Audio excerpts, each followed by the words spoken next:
harus sering sekali ke Jakarta, harus ke Indonesia karena aku harus kerja. Tapi di saat aku harus ke sini, aku bisa lihat betapa itu menyedihkan sekali buat dia dan betapa dia tidak kepengen aku untuk pergi ke sini gitu. Dan seringkali aku melihat di saat dia lagi kepengen protes karena kenapa kok ibu harus pulang ke Jakarta atau harus ke Indonesia, kenapa kok ibu harus kerja, dia kadang-kadang berhenti di tengah jalan nggak mau protes, lalu dia diam, lalu dia bilang, dia tahan tangisnya dan dia bilang gitu. Terus dia diam, dia nggak mau ngomongin itu lagi. Dan aku bisa lihat dia ngomong begitu karena dia mengerti bahwa aku tetap harus bekerja, tapi sebenarnya sebagian besar di dalam hatinya dia nggak kepengen aku ninggalin dia gitu. Nah, aku merasa aku nggak mau dia di umurnya yang seperti sekecil ini dia seperti itu, aku nggak mau gitu. Aku kepengen dia, aku bersyukur, cuma aku kepengen jalan hidupnya dia kan sedang kemarin ini hampir 2 tahun ini kan berat gitu. Jadi aku kepengen dia punya teman bicara yang dia nyaman gitu. Jadi cara dia melihat hal-hal, cara dia memberikan judgement dia terhadap hal-hal yang terjadi sekelilingnya dia gitu. Mungkin memang ini adalah salah satu efek dampak dari apa yang dia jalani belakangan ini gitu. Dia menjadi lebih dewasa dari usianya gitu. Yang kadang-kadang aku suka it's okay, tapi aku nggak mau itu membuat dia jadi nggak sehat secara mentalitinya dia gitu loh, karena dia masih sangat amat kecil kan sebenarnya gitu. Hal-hal yang seharusnya dia bisa nilai secara simple dia nggak lakukan itu gitu.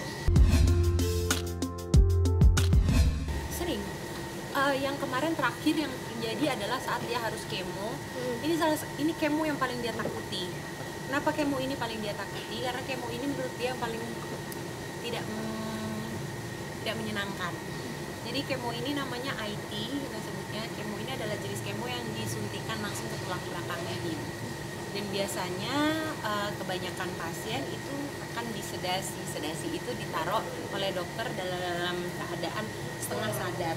Jadi tidak total bius, tidak tidur, tapi juga tidak sadar total. Jadi dia ada di satu keadaan yang setengah-setengah. Tapi Syakira kebetulan sangat amat tidak suka dengan keadaan sedasi itu, sehingga dia lebih memilih, dia ngomong sama aku, ibu Syakira nggak mau sedation, Syakira mau IT tanpa sedasi. Jadi dia melakukan itu betul-betul dalam keadaan sadar total, dan itu nggak mudah untuk saya lihatnya aja, itu berat sekali gitu.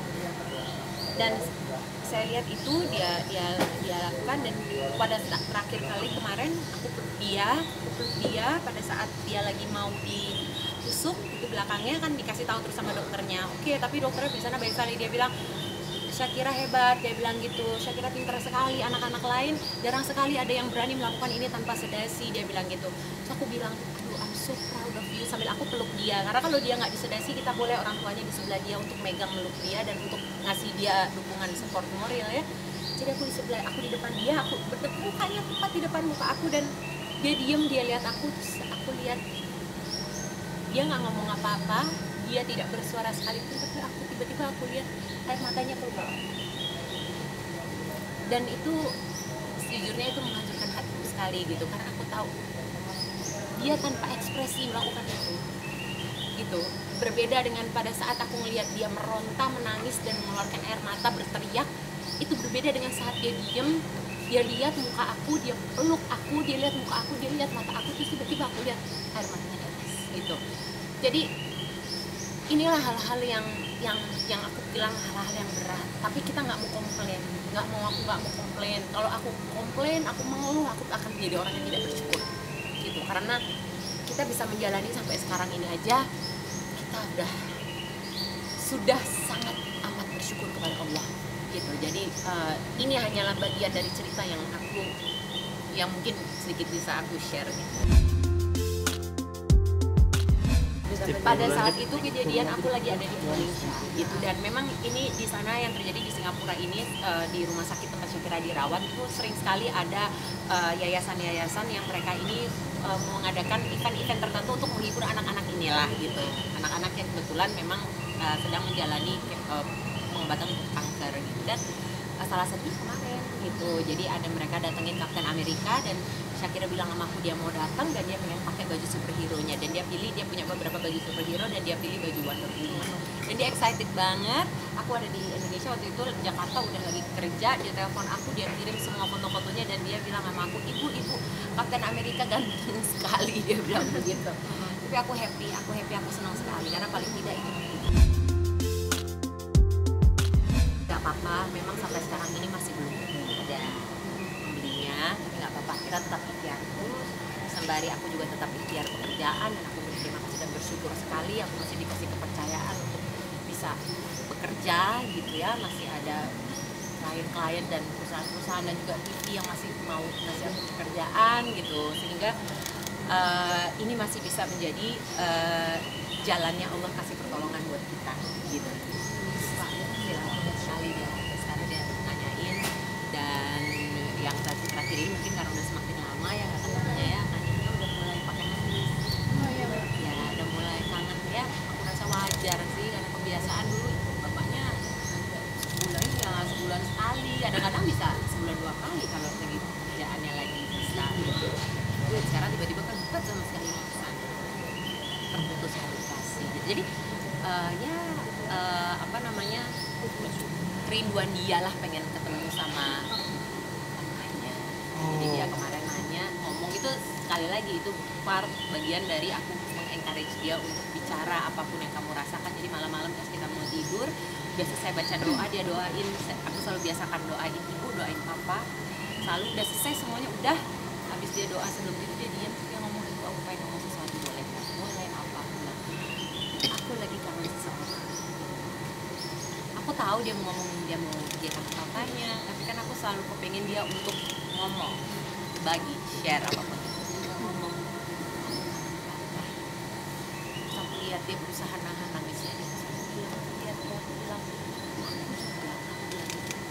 dan saya kira apa-apa ya kalau kangen seseorang dan kita menangis, it's okay, nggak apa-apa. Kalau saya kira mau nangis, dan pada saat aku ngomong kayak gitu,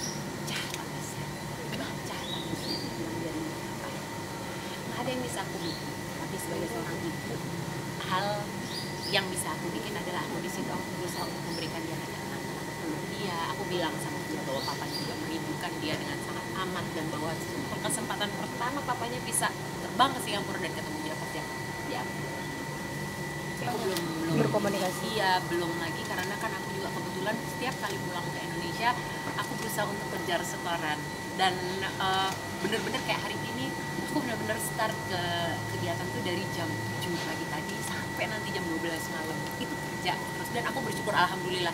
Tapi ya seperti itu, karena ini setiap hari, sehari 3 kali aku di video callin terus sama Zakira, dia akan nanya terus, ibu kapan pulang, udah belum kerjanya gitu. Dan aku kan suka bilang sama dia, ibu kenapa sih harus kerja saya begitu, karena ibu harus cari duit. Terus dia bilang, ya tapi kan duitnya kita kan udah banyak, dia selalu ngomong gitu, karena kan ibu kerjanya banyak, dia bilang, jadi duit kita udah banyak. Dan aku selalu tidak pernah mau mengecilkan hatinya dia gitu dengan bilang bahwa kita perlu duit ini, tapi aku selalu bilang, oh iya betul, tapi kita harus, manusia itu harus tetap kerja, aku bilang gitu.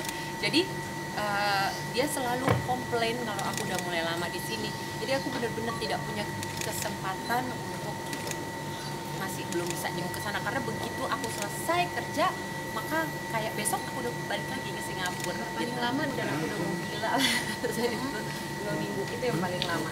2 minggu aku harus kerja di sini, dan itu Shakira betul-betul dia sampai jengkel sekali sama aku pada saat itu, dan aku pun sudah mau gila rasanya. Tapi ya kan ini nggak boleh ngomong gitu sih sebenarnya aku, karena aku bersyukur ya, aku butuh pekerjaan selama 14 hari itu, aku butuh semua gitu.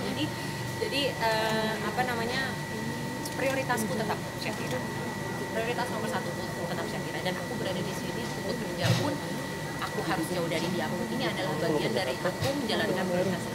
Membaik tapi ya kondisinya membaik. Amin, insya Allah. Oke, Mak.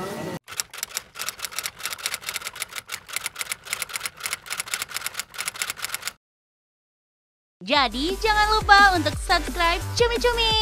Ditekan ya tombol lonceng merahnya.